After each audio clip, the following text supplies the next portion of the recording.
Hi hello నమస్తే welcome to cube TV. నేను మీ చార్మి. ఈరోజు మనతో పాటు ఒక స్పెషల్ గెస్ట్ ఉన్నారని చెప్పుకోవచ్చు. అది మరెవరో కాదు, కీమనీ రియాలిటీ ఎండి రాజ్ కుమార్ సార్. సార్కి ఇండియాలో అలాగే దుబాయ్లో 15 సంవత్సరాలుగా రియల్ ఎస్టేట్ బిజినెస్లో అయితే చాలా మటుకు ఎక్స్పీరియన్స్ ఉంది. మరి సార్ ఎక్స్పీరియన్స్ ఎలా ఉండింది, అక్కడ కన్స్ట్రక్షన్ బిజినెస్ ఎలా ఉంటుంది, అక్కడ మరి రియల్ ఎస్టేట్ రంగంలో ఎలాంటి ఫ్రాడ్స్ ఉంటాయి, అక్కడ మనీ ఎంత ఇన్వెస్ట్ చేయొచ్చు, ఏంటి వీటన్నిటికి సంబంధించి ఫుల్ డీటెయిల్స్ ఇవ్వడానికి సార్ అయితే రెడీగా ఉన్నారు. సార్తో మాట్లాడదాం. నమస్తే సార్. నమస్తే అండి. Sir first of all welcome to our channel. Thank you for inviting. So sir, ఇప్పుడు ఫస్ట్ అండ్ ఫార్మోస్ట్ 15 సంవత్సరాలుగా అంటే చాలా ఎక్స్పీరియన్స్ అని చెప్పొచ్చు సార్ ఓవరాల్గా చూసుకుంటే. మరి ఇండియాలో అలాగే దుబాయ్లో కూడా మీకు చాలా మటుకు రియల్ ఎస్టేట్ బిజినెస్లో ఐడియా ఉంది. మరి ఎప్పుడు స్టార్ట్ చేశారు, మీ జర్నీ గురించి కొంచెం ఎక్స్ప్లెయిన్ చేయండి సార్ మాకు. నేను ఫస్ట్ 2007లో ఎంబీఏ చేశానండి, రియల్ ఎస్టేట్ ఎంబీఏ. అప్పట్లో ఎక్కడ ఉండేది కాదు, రియల్ ఎస్టేట్ చాలా ఉండి. అప్పుడు జస్ట్ గూగుల్ సెర్చ్ చేస్తే అక్కడ బాంబేలో ఆకృతి సిటీ లిమిటెడ్ అనే company real estate course start చేసింది. నేను అక్కడికి వెళ్ళాను. అక్కడ 2 years కోర్స్ చేశాను. అప్ టౌన్ రియాలిటీ అనే కంపెనీలో బాంబేలో వర్క్ చేశాను. సో దాని తర్వాత హైదరాబాద్కి వచ్చి ఇక్కడ పార్షనా డెవలపర్స్ అని ఢిల్లీ బేస్డ్ కంపెనీ, దాంట్లో వర్క్ చేశాను. ఆ తర్వాత మంజీరా కన్స్ట్రక్షన్లో ఒక ఆల్మోస్ట్ 7 years వర్క్ చేశాను. ఫస్ట్ టైం దుబాయ్లో నాకు ఆఫర్ డమాక్ ప్రాపర్టీస్ నుంచి వచ్చింది. వచ్చినప్పుడు వాళ్ళు ఆఫర్ అరౌండ్ అప్పుడు 17 dirhams ఉండేది, అరౌండ్ 17 rupees ఉండేది 1 dirham. వాళ్ళు ఆఫర్ చేసినప్పుడు 8,000 dirhams ఏదో ఆఫర్ చేశారు. నాకు అంత ఐడియా లేదు కంపెనీ గురించి. నాకు ఒక 10,000 అట్లీస్ట్ 1.8 lakhs ఇస్తే కానీ నేను రాను అది అని పెట్టేసిన. నాకు పెద్ద ఇంట్రెస్ట్ లేదు. మళ్ళీ వాళ్ళు కాల్ బ్యాక్ చేసి రా పర్లే అన్నారు. ఓకే, అసలు ఏముంటే దుబాయ్ ఏం తెలీదు, జస్ట్ ఒక ఫ్రెండ్ కానీ రిలేటివ్ కానీ ఎవరు కూడా లేరు. ఆపర్చునిటీ బాగానే ఉంది, ఒకసారి ట్రై చేద్దాం, ఒకవేళ అర్థం కాకపోతే వచ్చేద్దాం అని వెళ్ళాను అనమాట. సో ఆ కంపెనీ అక్కడ ఆ టైంలో one of the largest biggest real estate developer ఇప్పటికీ కూడా Damac properties. I love that company because వాళ్ళు ఆల్మోస్ట్ చాలా టైం ఇచ్చారనమాట నాకు. నార్మల్గా 2 monthsలో ఒక డీల్ కూడా కాకపోతే హైదరాబాద్లో కానీ ఎక్కడైనా ప్రెషర్ ఎక్కువ ఉంటుంది. ఆల్మోస్ట్ 6 months అయినా కూడా వాళ్ళు ఆపర్చునిటీ ఇచ్చారు. దెన్ 6 months తర్వాత నేను డీల్స్ క్రాక్ చేయడం మొదలుపెట్టాను. అలా నేను దుబాయ్కి వెళ్ళాను ఫస్ట్ టైం. వెళ్ళినప్పుడు రియల్ ఎస్టేట్ మనకంటే అంటే వేరే కంట్రీస్ కన్నా కూడా చాలా అహర్డ్గా ఉన్నదన్నమాట. వాళ్ళ మార్కెటింగ్ కానీ, వాళ్ళ సేల్స్ స్టైల్ కానీ, వాళ్ళ ప్రోడక్ట్ నాలెడ్జ్ ఇవ్వటం కానీ అవుట్ ఆఫ్ ది బాక్స్ ఉంటుంది. ఫస్ట్ టైం అక్కడికి వెళ్ళినప్పుడు వాళ్ళు ట్రైనింగ్ కానీ ఒక పెద్ద ప్రొఫెషనల్ని తీసుకొచ్చి వాళ్ళు ఆల్మోస్ట్ $1 million స్పెండ్ చేస్తారు ఆ ట్రైనర్కి. అంత స్పెండ్ చేసి ఆయన హార్డ్లీ 1 week క్లాసెస్కి అంత ఛార్జ్ చేసేటోడు. 2013 గురించి చెప్తున్నాను నేను. ఓకే, అంటే మిమ్మల్ని ట్రైన్ చేయడానికి వేరే వాళ్ళు వచ్చారు. బ్రెయిన్ యాడమ్స్ అని అతని ఉంటాయి యూట్యూబ్లో కూడా, millions వ్యూస్ ఉంటాయి. ఆయన one of the top real estate. అలాంటి వాళ్ళు వచ్చి మాకు కోచింగ్ ఇచ్చేవాళ్ళు అనమాట. సో అది సర్ప్రైజ్ అయిపోయేవాళ్ళం నేను. అండ్ అలాగే ప్రెషర్ కూడా ఉండేది, వర్క్ కూడా చాలా బాగుండేది. అక్కడ కలీగ్స్ అంతా కూడా డిఫరెంట్ నేషనాలిటీస్తో వస్తుంటారు అనమాట. చైనీస్, కజకిస్తాన్, ఉజ్బెకిస్తాన్, రష్యా చుట్టుపక్కల కంట్రీస్ నుంచి చాలామంది వస్తారు. సో అక్కడ నేర్చుకోవడం చాలా బాగుంటుంది. ప్లస్ వరల్డ్ అందరికి కూడా చేస్తాం. మోస్ట్ ఆఫ్ ది సేల్స్ నేను అక్కడ క్లయింట్ని చూడకుండానే ఓవర్ ది ఫోన్ చేసామన్నమాట. డమాక్ ప్రాపర్టీస్కి అంత వాల్యూ ఉండేది. వాళ్ళు జస్ట్ మన కాల్ మీద మనం మాట్లాడి నమ్మకం ఉండేది. రిటర్న్స్ అవన్నీ వచ్చేటి టైంకి వచ్చాయి అనమాట. So they use to book. Just వాడు పాస్పోర్ట్ స్కాన్ కాపీ పంపించేసి క్రెడిట్ కార్డ్ డీటెయిల్స్ ఇవ్వడము, అలా ఆన్లైన్లోనే ట్రాన్సాక్షన్ అయిపోయి 2013లో. ఓకే, సో ప్రజెంట్ మీరు ఎక్కడ వర్క్ చేస్తున్నారు సార్ రియల్ ఎస్టేట్ బిజినెస్కి సంబంధించి? రీసెంట్గా నేను ఒకసారి మళ్ళీ దుబాయ్లో కొంచెం పట్టు తగ్గిందని హార్ట్ ఆఫ్ యూరోప్లో జాయిన్ అయ్యానండి. ఆ తర్వాత శోభా అనే డెవలపర్స్లో కూడా ఇప్పుడు జాబ్ వచ్చింది. కీమనీ అనేది నా ఓన్ కంపెనీ, అది నేను రన్ చేస్తున్నాను అనమాట కన్సల్టెన్సీగా. సో హార్ట్ ఆఫ్ యూరోప్ వచ్చేసి సముద్రం మధ్యలో ఉంటుంది, వరల్డ్ ఐలాండ్ అని. ఆ ప్రాజెక్ట్కి వెళ్ళాలంటే మీరు పడవలో వెళ్ళాల్సి ఉంటుంది. ఒక్క సైట్ విజిట్కి మీకు almost 5 to 6 hours time spend చేస్తారు.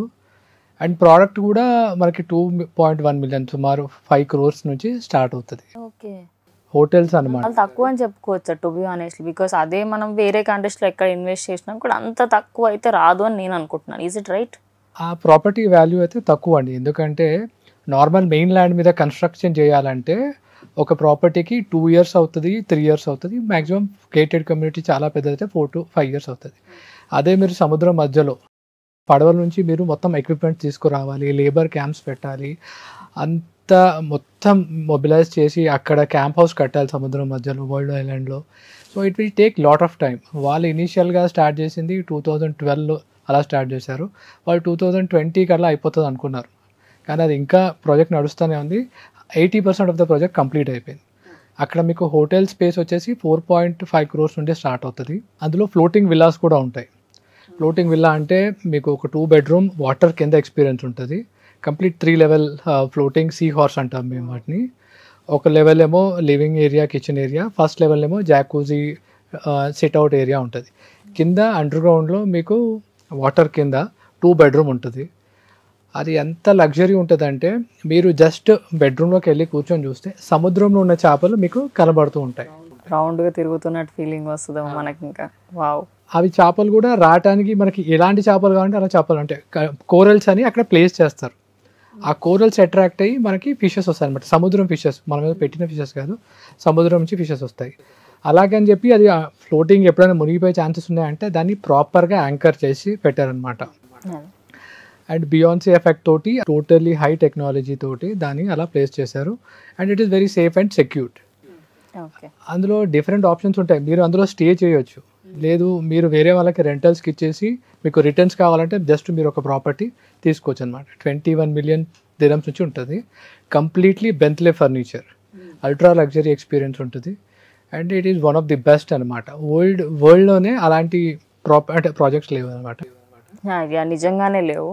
ఉన్నా కూడా అంత వైడ్ టెక్నాలజీతోని, అంత గొప్ప టెక్నాలజీతోని కట్టడానికి కూడా వెనకాడతారు. అమ్మో ఇఫ్ కొంచెం అటు ఇటు అయితే ఒక మనిషి ప్రాణం మీదకి వస్తుంది. కానీ దుబాయ్ అనేది పామ్ ఐలాండ్ దగ్గర నుంచి ఐలాండ్స్ అనేటివే చాలా ఉంటాయి అక్కడ. సో బిగ్గెస్ట్ ఎక్స్ప్లోర్ సిటీ అని చెప్పొచ్చు. మరి సార్ ఇప్పుడు అంటే ఇన్వెస్ట్ చేయాలి అనుకున్న వాళ్ళకి చాలామంది ఏంటి అంటే దుబాయ్లో ఇన్వెస్ట్ చేయాలి అనుకుంటారు. బట్ మోర్ ఓవర్లీ ఏమైపోతుందంటే అక్కడ ఎవరిని కాంటాక్ట్ అవ్వాలి అనేది తెలియదు. ఇప్పుడు హైదరాబాద్ నుంచి వచ్చారనుకోండి సార్, వాళ్ళకి అక్కడ ఎవరో ఒక నైజీరియా పర్సన్, లేక Russian person, other country person ఎవరైనా కనిపిస్తారు, వాళ్ళ దగ్గరికి వెళ్తారు. వాళ్ళు ఎక్కువ ప్రైస్ చెప్పడం కానివ్వండి, లేదా వాళ్ళ చేతులలో మోసపోవడం కానీ ఇలాంటివి జరుగుతున్నాయని చెప్పేసి మార్కెట్లో వినిపిస్తుంది. మరి అందులో ఎంత నిజం ఉంది సార్? కరెక్ట్ క్వశ్చన్ వేశారు. మోస్ట్లీ మన వాళ్ళు ఢిల్లీ నుంచి, బాంబే నుంచి ఇక్కడికి ప్రాపర్టీ షోస్ చేస్తుంటారు అనమాట. వాళ్ళు వచ్చినప్పుడు వాళ్ళు ఇక్కడ కొంచెం ఇన్ఫర్మేషన్ ఇస్తారు. వాళ్ళు వెళ్ళినప్పుడు అక్కడ వేరే కంట్రీస్ వాళ్ళని కలుస్తారు. ఉజ్బెకిస్తాన్, నైజీరియా, కజకిస్తాన్ ఇట్లాంటి కంట్రీస్ నుంచి వస్తారనమాట. వాళ్ళకి ఏంటంటే మోసం అనేది ఉండదు అక్కడ మోస్ట్లీ. కాకపోతే ఒక ప్రైస్ చెప్పి, ఇప్పుడు సేల్స్ పర్సన్ తప్పు చెప్తే కంపెనీ తప్పు చెప్పినట్టు కాదు, కానీ ఫ్రంట్ ఫేస్ సేల్స్ పర్సనే ఉంటారనమాట. వీళ్ళేంది ఇండియన్స్ కదా, మనకు పెద్ద ప్రాబ్లం ఏముండదు, ఏదైనా వాళ్ళు చెప్పేస్తారు.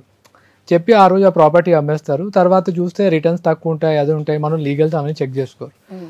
బేసికల్గా మన హైదరాబాదీ మన వాళ్ళు అయితే డెఫినెట్గా కొంచెం భయం ఉంటుంది, అరే మన వాళ్ళు తప్పు చెప్పొద్దు అని చెప్పేసి అదొకటి ఉంటుంది. కంపెనీ ఎప్పుడు కూడా తప్పు చెప్పదు. మోస్ట్లీ సేల్స్ పీపుల్ వాళ్ళే ఒక సేల్ అవ్వాలంటే వాళ్ళకున్న ప్రెషర్కి అది వాటికి వీటికి వేరే కంట్రీస్ వాళ్ళకైతే కొంచెం రేట్స్ కానీ అది కానీ తక్కువ చెప్పి తర్వాత రేట్స్ మీరు ఒక్కసారి బుక్ చేశారనుకోండి, అక్కడ క్లియర్గా మెన్షన్ ఉంటుంది అమౌంట్ నాట్ రిఫండబుల్ అని. 2 million dirhams అని కొడితే అది 2.5 ఉంది అనుకోండి, సచ్చినట్టు 2.5 పెట్టి కొనాల్సిందే. మోస్ట్లీ మనకు తెలిసిన వాళ్ళ త్రూ వెళ్తేనే బెటర్. ఇండియా నుంచి లాస్ట్ ఇయర్ 2023లో 2,000 crores, more than 2,000 crores Indians invested in Dubai. Huge amount. అందులో హైదరాబాద్ సెకండ్ ప్లేస్లో ఉన్నారు. It was not there like in 2012, 13, 14 అలా లేదు. స్టార్ట్ చేసినప్పుడు అలా లేదు. అప్పుడు చాలా తక్కువ, అప్పుడు ఇన్వెస్ట్ చేసేవాళ్ళు కానీ చాలా తక్కువ. ఇప్పుడు హైదరాబాద్ మార్కెట్ బాగుందని చెప్పేసి ప్రతి బ్రోకరు, ప్రతి ఏజెంట్ మీరు ఎప్పుడైనా చూడండి పేపర్ యాడ్స్, వాట్సాప్, ఫేస్బుక్లో వాళ్ళు మార్కెట్ చేస్తారు. పార్క్ హయాత్ ఏదో హోటల్లో, తాజ్ డెక్కన్లో ఎవ్రీ సాటర్డే సండే నడుస్తూనే ఉంటాయి. మన వాళ్ళు ఇన్వెస్ట్ చేస్తున్నారు, వాళ్ళు వస్తున్నారు. కాకపోతే మన హైదరాబాద్ నుంచి రిలేటెడ్ అయితే వాళ్ళ నుంచి కొంటే, మనం ఎంప్లాయీస్ కూడా చాలామంది వర్క్ చేస్తున్నారు అక్కడ, వాళ్ళ త్రూ కొంటే కొంచెం భయం ఉంటుంది. ఎప్పుడైనా అరే మనం ఫేస్ టు ఫేస్ చూస్తామని మోసం అనేది ఉండదు. ఎక్కువ రేట్ చేసి తక్కువ చేయడము, ఆ రోజు ఎలా చేసి ఆ టోకెన్ అమౌంట్ తీసుకోవడము, ప్రెజరైజ్ చేసి ఉండదు. మనం బెస్ట్ ఆప్షన్ ఇస్తాము, మనకి ఫ్రీ టైం ఇస్తాము, చూస్ చేసుకుంటాం. అక్కడికి రాగానే వాళ్ళ మొత్తం మెంటాలిటీ చూసి అక్కడ ఉన్నది చూసి కొంతమంది ప్రెజర్లో కొనేస్తారు. ఆ టోకెన్ అమౌంట్ అనేది 50,000 dirhams ఉంటుంది, సుమారు 10 లక్షలు. అమ్మో 10 లక్షలు పోతాయని చెప్పి ఆ ప్రాపర్టీస్ వచ్చినట్టు కొంటారు. అందులో రిటర్న్స్ తక్కువ రావచ్చు, ఒకవేళ రాకపోవచ్చు, అట్లా ఉంటుంది. బట్ అదే ఓవరాల్గా ఇండియా కంటే కూడా చాలాసార్లు ROI అనేది 7 to 8% ఉంటుందండి. సార్ మరి ఇప్పుడు దుబాయ్లో అనగానే మీరు ఇందాక అన్నట్టు ప్రెషర్లో కూడా కొనేస్తారు చాలామంది అని, ఎప్పుడైనా మీరే ఎక్స్పీరియన్స్ అయ్యారు అలాంటి వాళ్ళని ప్రెషర్లో కొనేయడం, దాని తర్వాత అమ్మో ఏంటిది అన్నట్టుగా కొంచెం వాళ్ళు టెన్షన్లో అమ్మేయడము, లేకపోతే సెకండ్ పార్టీ వాళ్ళకి ఎవరికైనా ఇవ్వడం, అలాంటివి చేసినప్పుడు మీరు ఎవరికైనా హెల్ప్ చేయడం కానీ, మీ సైడ్ నుంచి డమాక్లో పనిచేసినప్పుడు కానీ ఇప్పుడు ఎప్పుడైనా అయింది సార్ మీకు? అంటే డమాక్లో మేము మ్యాక్సిమం ఫోన్లు చేసేవాళ్ళండి. కొంతమంది అప్పుడు మార్కెట్ చాలా హైప్ ఉండేది, ఎక్స్పోర్ట్ 2020 అని అనౌన్స్ చేశారు. ఓవర్ ది నైట్ ప్రైసెస్ అన్నీ బాగా పెరిగిపోయాయి అనమాట. మేము అప్పుడు టౌన్ హౌసెస్ అమ్మేవాళ్ళం 2013లో. Damac first time town houses చేసి అమ్ముతున్నప్పుడు 1.3 1.4 మిలియన్స్కి ప్రాపర్టీ అమ్ముతున్నారనమాట. ఒక పాకిస్తానీ పీపుల్ వచ్చారు, ఒక ముసలైన ఆల్మోస్ట్ 70 years, వాళ్ళ మనవరాలు, షీఈ్ వెరీ యంగ్, అప్పుడప్పుడే జాబ్ జాయిన్ అయ్యారు. వాళ్ళ దగ్గర 1.2కి అంటే సుమారు అంత డబ్బు లేదు, వాళ్ళ దగ్గర ఓన్లీ 200,000 dirhams ఏదో ఉంది మొత్తం అమౌంట్. వాళ్ళు ఏమనుకున్నారంటే మార్కెట్ హైప్ అవుతుంది కదా, జస్ట్ టోకెన్ అమౌంట్ ఒక 50,000 పే చేసి సెకండ్ డౌన్ పేమెంట్లో దాన్ని రీసేల్ చేసేద్దాము, చేసి దాన్ని మంచి ఒక 400,000 అట్లా, అంటే ₹1 కోటి వరకు మనకు లాభం వస్తుంది కదా అని నా దగ్గరికి వచ్చి టోకెన్ బుక్ చేయడానికి వాళ్ళు చెక్ తీసుకొని వచ్చారు. నేను వాళ్ళ సిచ్యువేషన్ అర్థం చేసుకొని మీరు కొనకండి అని చెప్పాను. మార్కెట్ ఎప్పుడైనా ఫ్లక్చుయేట్ అవ్వచ్చు. అది సెకండరీ మార్కెట్లో అమ్మాలంటే ఎవరైనా రియల్ ఎస్టేట్లో బాగా ఎక్స్పీరియన్స్ ఉండి ఓ 10 విల్లాలు కొని అమ్మిన వాళ్ళు, లేకపోతే 100 మంది బ్రోకర్స్ తెచ్చిన వాళ్ళు, అలాంటి వాళ్ళు రిస్క్ చేయొచ్చు. వాళ్ళు ఫస్ట్ టైం రావడమే అమౌంట్ వస్తుందని చెప్పి అది కనుక వాళ్ళు స్టక్ అయ్యి కొనుంటే నెక్స్ట్ పేమెంట్ చేయలేరు. కంపెనీ ఏమో ఇంట్రెస్ట్ వేస్తూనే ఉంటుంది. సెకండరీ మార్కెట్లో తిరగలేక దాన్ని తక్కువ ప్రైస్కి అమ్ముకోవాలి, అక్కడ లాస్ ఇది లాస్. అలా నేను వాళ్ళకి వద్దని చెప్పాను. నేను ఒక 4 years తర్వాత ఆ పెద్దనే నాకు కాల్ చేసి మంచి సజెషన్ ఇచ్చాము, సెకండ్ దానికి పే చేయడానికి మాకు డబ్బు లేదు, కానీ ఇప్పుడు ప్రైసెస్ అయితే పెరిగినాయి, అప్పుడైతే మా పరిస్థితి బాగాలేదు, అందులో ఎదుర్కొంటే కనుక మీరు చెప్పినట్టు మేము తక్కువ ప్రైస్కి అమ్ముకోవాలని చెప్పాడు. అప్పుడు నాకు చాలా హ్యాపీ అనిపించింది. మంచి సజెషన్, ఎవరైనా పర్లేదు, డబ్బు వాళ్ళది వేస్ట్ కావద్దు అని చెప్పాను. అది గర్వంగా కూడా ఫీల్ అయినా నేను. ఓకే సార్, కానీ ఇప్పుడు మనము అంటే అక్కడ సిచ్యువేషన్ పరంగా చూసుకుంటే రేరా ఇక్కడ కొంచెం వెరీ ఫ్లెక్సిబుల్, స్ట్రిక్ట్ అనను, కొంచెం అలా వదిలేస్తారు, వీ కెన్ మేనేజ్ చేయొచ్చు. కానీ దుబాయ్లో రేరాని మేనేజ్ చేయడం కుదరదు, ఎన్నో స్టేజెస్ దాటాలి అంటున్నారు. అసలు ఏమేం చేయాలి సార్ రేరా అప్రూవల్ కావాలంటే దుబాయ్లో? రేరా నేను స్టార్టింగ్ నుంచి చెప్తాను. ఒక broker as a RERA certificate కావాలంటే నార్మల్గా ఇక్కడ డాక్యుమెంట్స్ ఇచ్చేసి పాన్ కార్డ్ అవన్నీ ఇస్తే ఆన్లైన్లో మనకి బ్రోకరేజ్ కార్డ్ వచ్చేస్తుంది. అక్కడ మటుకు 2 days కోచింగ్ ఇస్తారు. మనకి రేరా ఎగ్జామ్ ఉంటుంది బ్రోకర్స్ అందరికీ. రేరా పాస్ 70% సెక్యూర్ చేసుకున్న వాళ్ళు బ్రోకర్గా చేయొచ్చు అనమాట.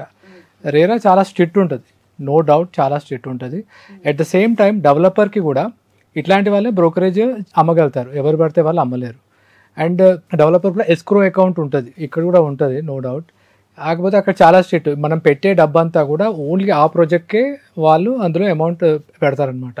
డెవలపర్ నేను కడుతున్న డబ్బు కావాలంటే కదా, ఆ కన్స్ట్రక్షన్ చూపెట్టిన తర్వాత డెవలపర్ ఆ అమౌంట్ని యాక్సెస్ చేయగలుగుతాడు, లేకపోతే ఏ డెవలపర్ కూడా అమౌంట్ తీసుకోలేడు. మోస్ట్లీ ఒక ప్రాజెక్ట్కి పెట్టిన డబ్బులు ఆ ప్రాజెక్ట్కే వెళ్తుంది. ఇప్పుడు మన దగ్గర ప్రీ లాంచ్ అని చెప్పేసి చాలామంది డబ్బులు పెట్టేసి ఆ కన్స్ట్రక్షన్ అవ్వక ఇబ్బంది పడి చాలా ఉంటుంది. అక్కడ ఒకప్పుడు జరిగింది, వాళ్ళు చాలా స్ట్రిక్ట్గా అయిపోయి వాళ్ళ మంచి రూల్స్ తీసుకొచ్చి స్ట్రిక్ట్ ఉన్నారు. అండ్ అక్కడ రియల్ ఎస్టేట్ వచ్చేసి జీడిపికి 5.5% సమకూరుస్తుంది. సో వాళ్ళు దాన్ని 80% లాస్ చేయదలుచుకోలేదు. చాలా రేరాస్ చాలా స్ట్రిక్ట్గా ఉంటుంది. అండ్ మీ మనీ కూడా సేఫ్ అండ్ సెక్యూర్. సార్ మరి దుబాయ్ అనగానే చాలా మట్టుకి ఒక ఫ్రీ ఏరియా అని చెప్పొచ్చు, ఏ కంట్రీ వాళ్ళు వెళ్ళినా కూడా హ్యాపీగా అక్కడ ఉండొచ్చు అని అంటారు. మరి ఈ టైంలో అంటే ఇప్పుడు హైదరాబాద్లో కూడా చాలా మట్టుకి ఏరియాస్ అన్నీ డెవలప్ అవుతూ ఉన్నాయి. అండ్ మనం ఎక్కడెక్కడైతే కార్నర్స్ ఆఫ్ ద ఏరియా అసలు ఎప్పటికీ డెవలప్ అవ్వదు అనుకున్నాం, ఇప్పుడు అక్కడ హయ్యెస్ట్ ప్రైసెస్ పలుకుతున్నాయి. మరి ఈ టైంలో దుబాయ్లో ఇన్వెస్ట్ చేయడం వల్ల హైదరాబాదీస్కి కానీ లేదా ఇండియన్స్కి కానీ ఏమైనా బెనిఫిట్స్ ఉంటాయా సార్? మ్యాక్సిమం బెనిఫిట్స్ ఉంటాయని చెప్పి అక్కడ ఇన్వెస్ట్ చేస్తున్నారు. మెయిన్ బెనిఫిట్ వచ్చేసి ROI అండి, రిటర్న్ ఆన్ యువర్ ఇన్వెస్ట్మెంట్. అదే ఇక్కడ రెసిడెన్షియల్లో చేస్తే ఎనీవేర్ ఇండియా 2 to 3% రిటర్న్స్ వస్తాయి. కొన్ని ప్లేసెస్లో 4% కూడా ఫెచ్ అవ్వచ్చు. ₹1 కోటి పెడితే మనకి 40,000 రెంట్, 35,000 రెంట్ వస్తుంది. అదే అక్కడ ₹1 కోటి పెడితే మనకి ఆల్మోస్ట్ 7 to 8% వస్తుందండి రిటర్న్. యావరేజ్ కొన్ని ప్లేసెస్లో 14%, 12% కూడా చెప్తారు, కొన్ని ప్లేసెస్లో 5 to 6. యావరేజ్గా చూసుకుంటే 7 to 8% రిటర్న్ అనేది వస్తుందన్నమాట. క్యాపిటల్ అప్రిషియేషన్ కూడా ప్రస్తుతానికి చాలా బాగుంది. ఓవరాల్గా దుబాయ్ మార్కెట్ చాలా స్టెబిలైజ్ అయింది. ఒకప్పుడు 2007లో పైకి వెళ్ళి మళ్ళీ అంతే కిందికి రావడము, 2020 అనౌన్స్ అయినప్పుడు సేమ్ పైకి వెళ్ళి కిందికి రావడం, ఇప్పుడు కిందికి రావడం అనేది జరగదు. దానికి మెయిన్ రీజన్ వచ్చి దుబాయ్ది D33 అని చెప్పేసి గవర్నమెంట్ పాపులేషన్ని ట్రిపుల్ చేయాలి. ప్రస్తుతానికి 2.5 మిలియన్ పాపులేషన్ ఉంది, 25 లక్షల జనాభా ఉంది దుబాయ్లో. దాన్ని 78 lakhs వరకు డబుల్ చేద్దాం అనుకుంటున్నారు. దానికోసం రెసిడెన్షియల్ స్కేర్సిటీ, లగ్జరీలో కానీ అఫోర్డబిలిటీలో కానీ చాలా డిమాండ్ ఉంది అక్కడ దుబాయ్లో. సో మెనీ డెవలపర్స్, కొత్త డెవలపర్స్ వచ్చి కన్స్ట్రక్షన్ స్టార్ట్ చేస్తున్నారు. ఇండియా నుంచి కూడా నేను ప్రత్యేకంగా చాలామంది హైదరాబాద్ నుంచి డెవలపర్స్ వచ్చి పెద్ద ప్లాట్లు కొనడానికి 300 crores 500 crores ఇన్వెస్ట్ చేయడానికి కలిసాను అనమాట. So they are exploring there and చాలామంది స్టార్ట్ కూడా చేశారు, they are working on. Okay sir, మరి ఇప్పుడు దుబాయ్లో అంటే ఇన్వెస్ట్ చేయాలి అనుకున్న పీపుల్ ఎవరైతే ఉన్నారో, అంటే వాళ్ళు మేము దుబాయ్కి రామండి, మేము అక్కడ ఇల్లు తీసుకొని అది మేము రెంటల్గా వాడాలనుకుంటున్నాము, అలాంటి పాసిబిలిటీ ఉంటుందా? మరి ఆ రెంటల్ ప్రొసీజర్ ఎలా ఉంటుంది, మరి ఏమేం ప్రొసీజర్స్ ఉంటాయి ఏంటి అని దాని గురించి కొంచెం వివరించండి sir. Most of the developers Emaar, Nakheel, Damac, Dubai properties చాలామంది మ్యాక్సిమం 3 బెనిఫిట్స్ ఇస్తారండి. మీరు ప్రాపర్టీ ఇన్వెస్ట్ చేస్తే కనుక మీరు సొంతంగా అందులో ఉండొచ్చు ఒకటి. ఇంకోటి, మీరు అక్కడ ఉండరు, నాకు అవసరం లేదు ప్రాపర్టీ అనుకుంటే ఇక్కడే ఉండి అది ఎవరికైనా రెంట్ ఇవ్వచ్చు. అక్కడ చాలామంది బ్రోకర్స్ ఉంటారు, మీరు జస్ట్ ఫోన్ కాల్ చేస్తే ఆన్లైన్లోనే మీరు లీజ్ అగ్రిమెంట్ సైన్ చేసేయచ్చు, అది జరుగుతుంది. లేదు అంటే థర్డ్ ఆప్షన్ వచ్చేసి ఆ డెవలపరే హోటల్గా దాన్ని రన్ చేస్తారు, హోటల్ అపార్ట్మెంట్గా రన్ చేస్తారు. మీకు ఎవ్రీ ఇయర్ 14 days మీరు అక్కడ స్టే చేయొచ్చు, మీరు ఓన్ అపార్ట్మెంట్లో స్టే చేయొచ్చు. లేదు అంటే దాన్ని వాళ్ళు రెంట్కి ఇస్తారు, మీకు 7 to 8% రిటర్న్స్ వస్తాయన్నమాట. ఆ మేనేజ్మెంట్ ఫీ, సర్వీస్ ఛార్జెస్ అన్నీ పోగా మినిమం 6% అయితే వస్తుంది. డెవలపర్ టు డెవలపర్ అది వేరీస్, కొందరు 8.33%, 9% కూడా ఇస్తారు. ఇందాక చెప్పిన heart of Europe they pay 8.33% for 12 years. If you multiply 12 into 8.33, 99.9 అంటే మీ 100% అమౌంట్ మీకు 12 సంవత్సరాల్లో మీకు వచ్చేస్తుంది. దాని తర్వాత వాళ్ళు ఇచ్చే ఆప్షన్ ఏంటంటే డబల్ అమౌంట్, మీరు ఒకవేళ 5 కోట్లు పెట్టుకుంటే 10 కోట్లు మీకు ఇచ్చేసి వాళ్ళు బైబ్యాక్ చేసుకుంటారు. లేదు దాన్ని ఇంకా అలాగే రెంటల్ పూల్లో రన్ చేయాలంటే అప్పుడు వచ్చి అంటే డెఫినెట్గా రిటర్న్స్ బాగానే ఉంటాయి, అప్పుడు అరౌండ్ 12 to 15% రిటర్న్స్ వస్తాయి అన్నమాట. ఓకే సార్, మరి ఇప్పుడు ఇండియా నుంచి ఎవరైతే దుబాయ్కి వెళ్ళి అక్కడ బ్రోకర్గా చేయాలనుకున్నా, లేకపోతే రియల్ ఎస్టేట్కి సంబంధించి రియల్ ఎస్టేట్ కన్స్ట్రక్షన్ బిజినెస్లో కానివ్వండి దేంట్లోనైనా వెళ్ళాలి, జాబ్ చేయాలి అనుకుంటే ఏమేం ప్రొసీజర్స్ ఉంటాయి సార్ వీళ్ళకు? మ్యాక్సిమం జాబ్ చేయాలంటే ఫస్ట్ మీరు అక్కడికి వెళ్ళినప్పుడు ఏదైనా బ్రోకరేజ్ ఫామ్లో జాయిన్ కావచ్చు, అది ఈజీగా దొరికిపోతుంది. వాళ్ళు 1 dirham కూడా పే చేయరు. డీల్ కనుక క్రాక్ అవుతే 50%, 50-50 లాగా ఇస్తారనమాట. సో మీరే క్లయింట్ని సోర్స్ చేసుకోవాలి, వాళ్ళు కొన్ని లీడ్స్ ఇస్తారు, మార్కెట్లో తిరగాలి. మీకు ఏ డెవలపర్ వెళ్ళగానే ఇవ్వరు మ్యాక్సిమం. ఒకవేళ మీకు ఇక్కడ చాలా ఎక్స్పీరియన్స్ ఉంటే శోభా, డమాక్ లాంటి డెవలపర్స్ వాళ్ళు తీసుకుంటారు అనమాట. ఒకప్పుడు ఆ కంపెనీస్ హైదరాబాద్కి వచ్చి ఇక్కడ ఇంటర్వ్యూస్ కండక్ట్ చేసి ఇక్కడ నుంచి ఎంప్లాయీస్ తీసుకురావాలి. ఇప్పుడు అక్కడ చాలామంది ఎంప్లాయీస్ వేరే కంట్రీస్ నుంచి వస్తున్నారు, మార్కెట్ చాలా బాగా అయిపోయింది, ఇప్పుడు రావటం లేదు. సో మీరు అక్కడికి వెళ్ళినప్పుడు ఏదైనా బ్రోకరేజ్ ఫామ్లో జాయిన్ అవ్వాలి, ఒక 6 months అక్కడ జాయిన్ అయ్యి ఇన్ఫ్యాక్ట్ మీరు ఫ్రీగా చేయాల్సి ఉంటుంటుంది. డీల్ క్రాక్ అయితే కనుక అక్కడ మీకు కమిషన్స్ చాలా బాగుంటాయి. ఒక చిన్న డీల్ 1 crore నుంచి స్టార్ట్ అయినా కూడా యావరేజ్ టికెట్ సైజ్ 5 crores అట్లా ఉంటుంది. చిన్న డీల్ 1 crore అయినా కూడా మీకు ఒక 2 to 3 lakhs వాళ్ళు పే చేస్తారు. సో అలా ఉంటుంది అనమాట. అలా 6 months మీకు ఎక్స్పీరియన్స్ అయ్యి మీరు కొన్ని బాగా సేల్ చేస్తే మీకు ఏ డెవలపర్ అయినా రెడ్ కార్పెట్ వేసి పిలుస్తారు. కానీ ప్రెజరైజ్ ఉంటుంది. 2 monthsలో కనుక డీల్ క్రాక్ చేస్తే మీరు నెక్స్ట్ లెవెల్ అంటే ఇంకా కంటిన్యూ చేస్తారు. లేదు అంటే it's very difficult. A developer అయినా మినిమం శాలరీ 1,50,000 నుంచి మీకు 2,50,000 వరకు మంత్లీ శాలరీ ఉంటుంది. Apart from that commission, incentives కూడా చాలా బాగుంటాయి స్ట్రక్చర్. ఓకే, ఇండియాతో కంపేర్ చేస్తే చాలా బాగుంటుంది. ఇన్సెంటివ్ స్ట్రక్చర్ చాలా బాగుంటుంది. ప్లస్ ఇక్కడ ఏంటంటే చాలామంది డెవలపర్స్ వాడు ఎక్కువ ఇన్సెంటివ్ పే చేస్తే ఇవ్వరు. కమిషన్స్ కూడా బ్రోకర్కి కూడా చాలా బాధ పెడతారు ఏ డెవలపర్. కొన్ని ఏ గ్రేడ్ డెవలపర్స్ అయితే కానీ బి గ్రేడ్ డెవలపర్స్ ఆ బ్రోకర్ వాడు రాత్రి బావులో తిరిగి కష్టపడి ఆ డీల్ క్రాక్ చేస్తే అంతా అయిపోయిన తర్వాత వీడేమంటాడు, నువ్వేం చేసినావు, క్లయింట్ని తెచ్చి కూర్చోబెట్టినావు, మొత్తం నేనే చేసిన కదా అంటాడు. వాడు ఆ క్లయింట్ని తీయడానికి ఎన్నిసార్లు తిరిగిండు, ఎన్ని కాల్స్ చేసిండు, ఎంతమందిని క్లయింట్స్ని తీసుకొచ్చిండు, ఎన్ని సైట్ విజిట్లు చేసిండు. 10:1 ఇప్పుడున్న టఫ్ సిచ్యువేషన్లో 10 సైట్ విజిట్స్ అయితే ఒక్క సేల్ అవుతుంది. ఓకే, వాడు 10 members క్లయింట్ కావాలంటే వాడు ఎన్ని కాల్స్ చేస్తే వాళ్ళు వచ్చారు. వాడు చిన్న చిన్న పేపర్ యాడ్స్ లేకపోతే ఇంటర్నెట్లో ఆన్లైన్లో యాడ్స్ వాటన్నిటికీ టైం స్పెండ్ చేస్తాడు. అవన్నీ ఏ డెవలపర్ చూడాడు. డీల్ క్రాక్ అయింది, వీడి కమిషన్ ఎట్లా ఎగ్గొట్టాలి అని చెప్పి B grade, C grade developers చేస్తారు. ఏ గ్రేడ్ మటుకు ఫర్ ఎగ్జాంపుల్ ర్యామ్కి లాంటి కంపెనీస్, మంజీరా లాంటివి వాళ్ళు టైంకి పే చేస్తారు. జిఎస్టీ అంతా లీగల్గా ఉంటుంది. డీల్ క్రాక్ కాగానే కమిషన్ ఇచ్చేస్తారు అనమాట. కానీ most of the other developers మటుకు బ్రోకర్ని నరకం చూపిస్తారు. అలాంటి పరిస్థితి అక్కడ ఉండదు, బ్రోకర్స్కి బాగానే వస్తుంది. కానీ మనం జాయిన్ అయ్యే కంపెనీ అక్కడ చిన్న చిన్న కంపెనీస్, మన వాళ్ళ కొన్ని కంపెనీస్ పాకిస్తానీ ఆ కంపెనీలో జాయిన్ అవుతారు.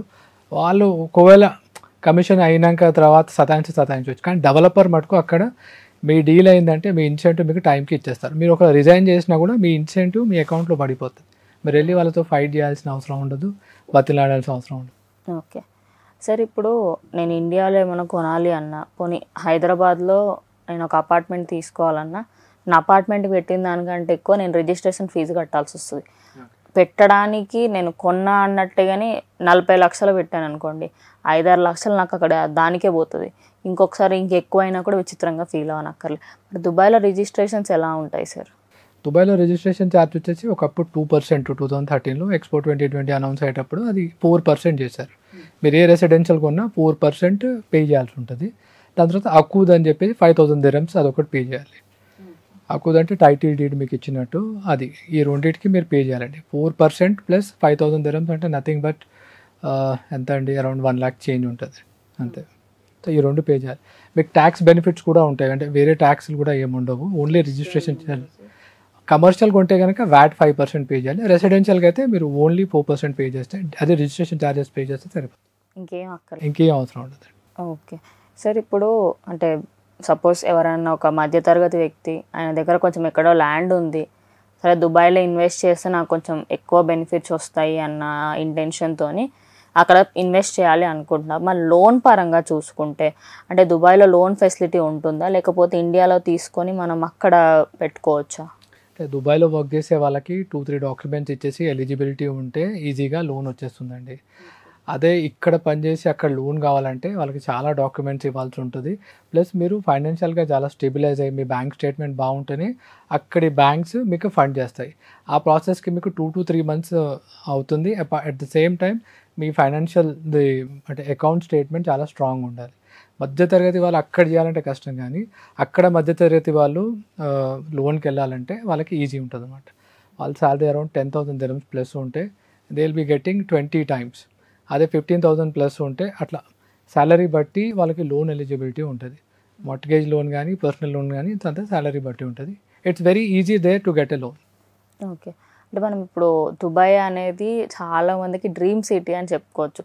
ఒకప్పుడు ఏంటంటే మీరు ఇందాక అన్నట్టు మార్కెట్ అప్ అండ్ డౌన్ అవ్వడం వల్ల కొంచెం వెనకాడుతున్నారు అన్నట్టుగా వినిపించుండే. 2020 లాక్డౌన్ అయిన తర్వాత కూడా దాని తర్వాత కొంచెం పైకి అంటే అప్ అండ్ డౌన్ ఎక్కువ చూసింది. మరి ఇప్పుడు కూడా మళ్ళీ అప్ అండ్ డౌన్ అయితే ఇన్వెస్ట్ చేసిన వాళ్ళకి ఎలాంటి ప్రాబ్లమ్స్ వచ్చే అవకాశం ఉంది, లేదా స్టేబుల్గా ఉంటుందా ఇప్పటి నుంచి? ఇప్పుడైతే డౌన్ అయ్యే ఛాన్స్ లేదు. ఇప్పుడు అంటే మరి అప్ అంటే పైకి లేదు, స్టెబిలైజ్ అయిన market. As I said population వాళ్ళు 3 times చేద్దాం అనుకుంటున్నారు, స్కేర్సిటీ ఉంది. సో డౌన్ అయ్యే ఛాన్స్ లేదు. There is a demand for the real estate sector, point number 1. Second వచ్చేసి దుబాయ్ అనేది నేను ఒక సిటీగా భావించను, నేను ఒక కంపెనీగా భావిస్తాను. దాని ఓనర్ వచ్చేసి షేక్ అల్ మక్తమ్, దుబాయ్ కింగ్. అండ్ ఆల్మోస్ట్ తన కంపెనీ రన్ చేసినట్టు దుబాయ్ని రన్ చేస్తారు. వాళ్ళ విజన్ కానీ చాలా బాగుంటుంది. ప్రతి దాన్ని ఆయన నెంబర్ 1 చేయాలని చాలాసార్లు వీడియోస్లో పెట్టాడు. I want number 1 in all the, వాళ్ళ ఉండే కంట్రీస్లో వచ్చే పాపులేషన్ కానీ అన్నీ కూడా నెంబర్ 1 ఇవ్వాలని ఆయన కోరిక. ఆయన ఏమంటారంటే నేను ఒక 20 years 30 years down the line కాదు, ఇప్పుడే ఇద్దామని ఆయన ఫీలింగ్. అలా వాళ్ళంతా కూడా వర్క్ చేస్తున్నారు. సో ప్రతి కూడా స్టెబిలైజ్ అయింది ఎట్ ప్రెజెంట్. ఒకప్పుడులాగా లేదు మార్కెట్, చాలా స్టెబిలైజ్ బికాజ్ ఎకానమీ స్టెబిలైజ్ ఉంది వాళ్ళది. Safest have and place, tax benefits ఉంటాయి. మెయిన్గా పాపులేషన్ అట్రాక్ట్ కావడానికి గోల్డెన్ వీసా ఇస్తున్నారు. Golden visa is nothing but 10 years multiple visa. 10 years మీరు మీ ఫ్యామిలీ మొత్తం కూడా any time visa without visa రావచ్చు అనమాట. 10 years తర్వాత వెరీ నామినల్ అమౌంట్ తోటి దాన్ని రెన్యూ చేస్తారు.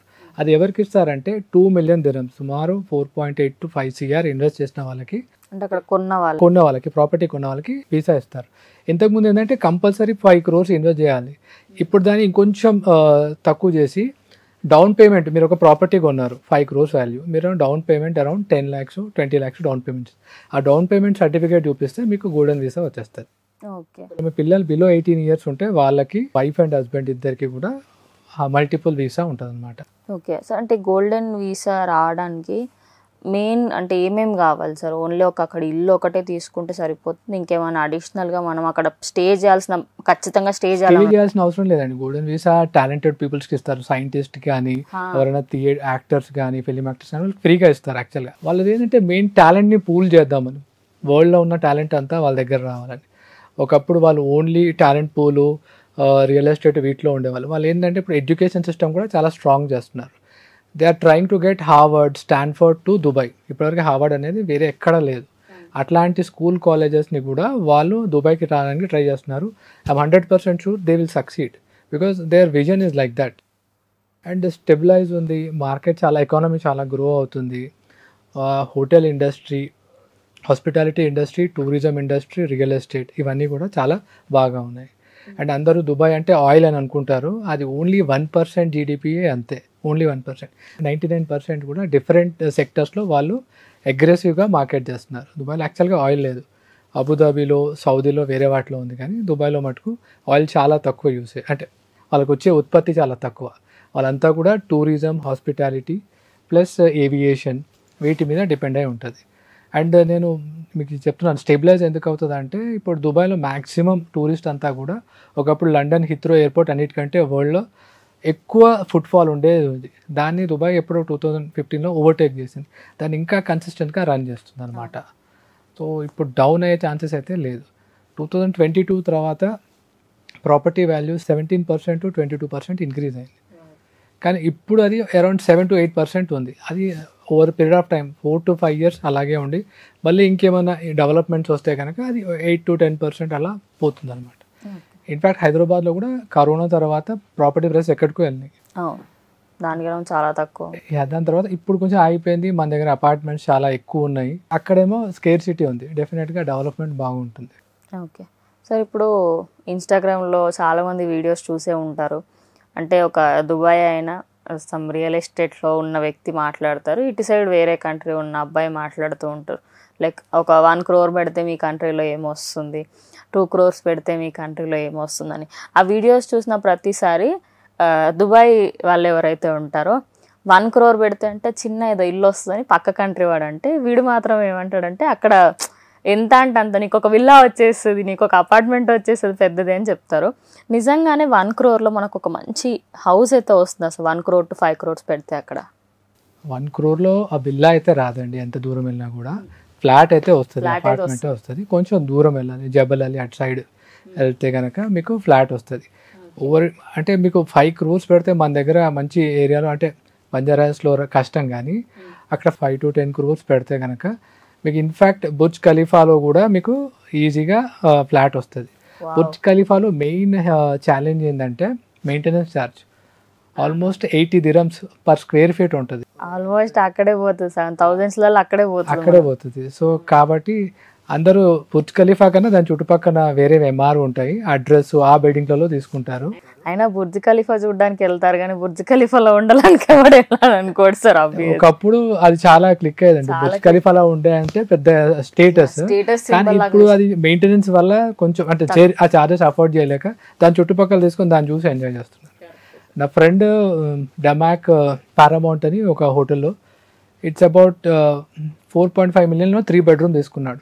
ఒక సైడ్ సీ వ్యూ ఉంది, ఒక సైడ్ బుర్జ్ ఖలీఫా వ్యూ ఉంది. 4.5 million అంటే సుమారు 10-12 crores అనుకోండి. చాలా అద్భుతమైన ఫ్లాట్, వండర్ఫుల్ అమేజింగ్ వ్యూ. ఒక బెడ్రూమ్ నుంచి సముద్రం కనపడుతుంది, బుర్జ్ ఖలీఫా ఫుల్ వ్యూ ఉంది.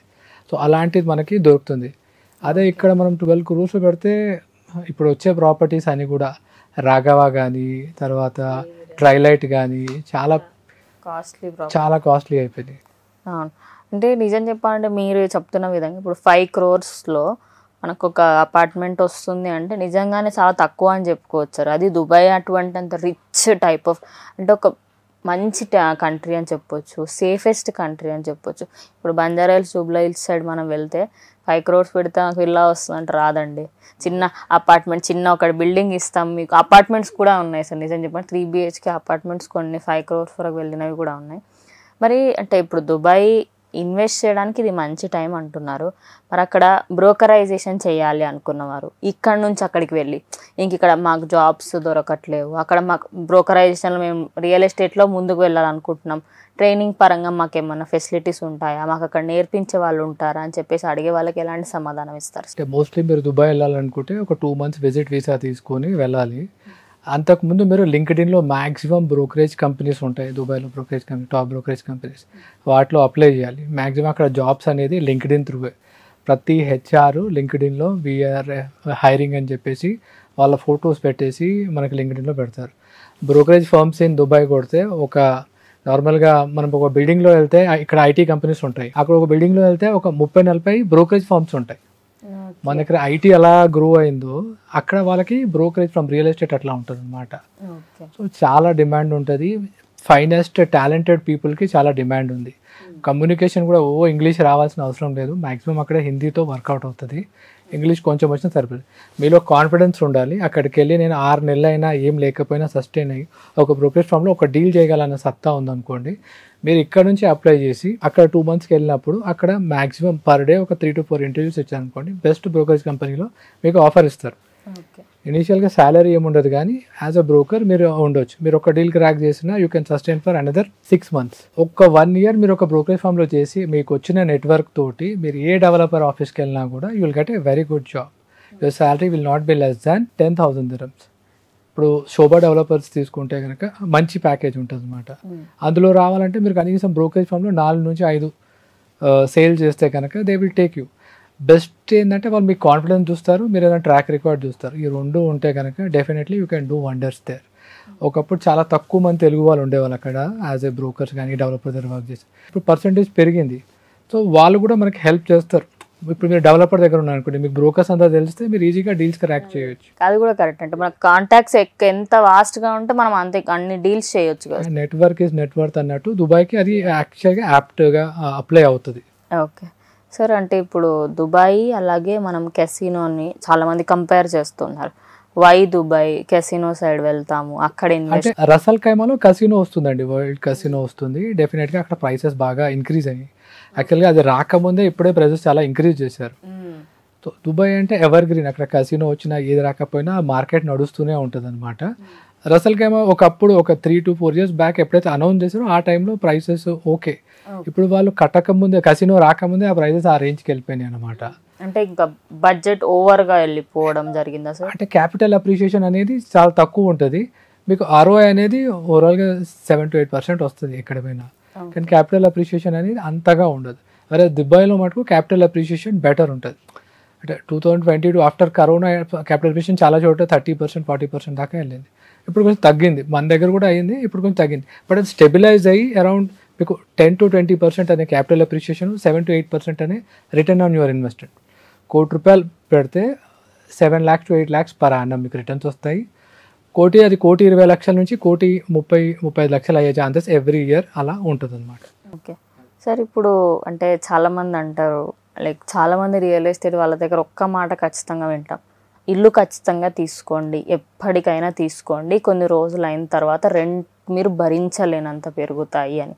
దుబాయ్లో ఇప్పుడు ఎందుకంటే రెంటల్ కూడా ఉంది అండ్ అలాగే ఓన్గా కూడా కొనుక్కునే అవకాశం ఉంది. మరి దుబాయ్లో కూడా ఇలా అయ్యే అవకాశం ఉంది అంటే రెంటల్ మరీ ఎక్కువ ప్రైస్ అయిపోవడము, అంటే ఇప్పుడు ఇన్వెస్ట్ చేస్తే అప్పటికి ఫ్యూచర్లో బెనిఫిట్ అవుతుందా వాళ్ళకు? అంటే నేను దుబాయ్లో ఒక లోకల్ అయితేతో మాట్లాడాను. ఆయన అంటే ప్రాపర్టీ చూపించేటప్పుడు ఆయన నాకు ఇచ్చిన అడ్వైస్ ఏంటంటే, ఏమైనా ఉంటే ఇప్పుడు మీరు తీసుకోండి, దుబాయ్ ఒక 10 years తర్వాత ఎవరికైతే శాలరీ 20,000 వచ్చిందో వాళ్ళు కూడా ఎఫోర్డ్ చేయడానికి కష్టం అవుతుంది. రెంటల్స్ అంతా ఇంక్రీజ్ అవుతాయి, క్యాపిటల్ అప్రిషియేషన్ అప్పుడు అవుతుంది. వరల్డ్లో ఉన్న మిలినియర్స్ ఆల్మోస్ట్ చాలామంది అక్కడ తీసుకున్నారు, ఇంకా వాళ్ళు టాలెంట్ పూల్ చేస్తున్నారు. సో డెఫినెట్గా అది ప్రైస్ అనేది చాలా ఇంక్రీజ్ అవ్వబోతుంది. అండ్ ఫ్యూచర్లో 20,000 అనేది అంటే ఆల్మోస్ట్ మీకు 5 lakhs శాలరీ ఉన్న వాళ్ళు కూడా అక్కడ సస్టైన్ అవ్వడానికి కష్టం అవుతుంది. సో అప్రిషియేషన్ అనేది చాలా ఎక్కువ ఉంటుంది. సో ఇప్పుడు తీసుకోవడం అనేది మంచి ఆలోచనే.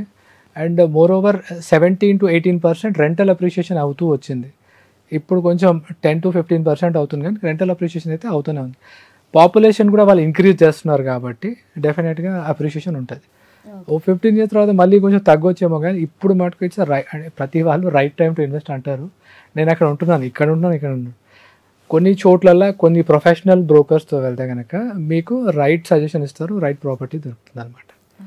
If you take there are Emaar, Nakheel, Damac properties, Dubai properties, Sobha developers, Ellington, చాలామంది ఉన్నారు, ఇండియన్ డెవలపర్స్ ఉన్నారు, లోకల్ దుబాయ్ ప్రాపర్టీస్ ఉన్నారు. మనకి వాళ్ళవి కూడా కొన్ని ప్రాజెక్టులో మనకి తక్కువ క్యాపిటల్ అప్రిషియేషన్ ఉంటుంది, కొన్ని ప్రాజెక్టులో ఎక్కువ క్యాపిటల్ అప్రిషియేషన్ వస్తుంది. మనం ఏ ప్రాజెక్ట్ తీసుకుంటే బెటర్ అనేది ఒక ప్రొఫెషనల్ బ్రోకర్ చెప్పగలుగుతాడు. So you have to approach him. You may not pay, you will not pay anything to him, developer pay to him, so you can approach him at any cost. మీరు direct developer దగ్గరికి వెళ్ళినా కూడా మీకు అదే price ఉంటుంది, అతని దగ్గర వెళ్ళినా కూడా అదే ప్రైస్ ఉంటుంది. సో మీరు ఎవరి దగ్గరికైనా వెళ్ళండి, కానీ వేరే కంట్రీస్ వాళ్ళ దగ్గరికి వెళ్ళేటప్పుడు అంటే మోస్ట్లీ ఇక్కడ ఏంటంటే వేరే కంట్రీస్ నుంచి అమ్మాయిలు వాళ్ళే ఉంటారు. మనోళ్ళు అక్కడికి వెళ్ళినప్పుడు సరే అమ్మాయి కదా చెప్పింది కదా ఇంటామని చెప్పేసి వెళ్తారు, వాళ్ళు ఏదో ప్రాపర్టీ ఇప్పించేస్తారు. వాళ్ళకేంటి ప్రాపర్టీ అమ్మిపించారు.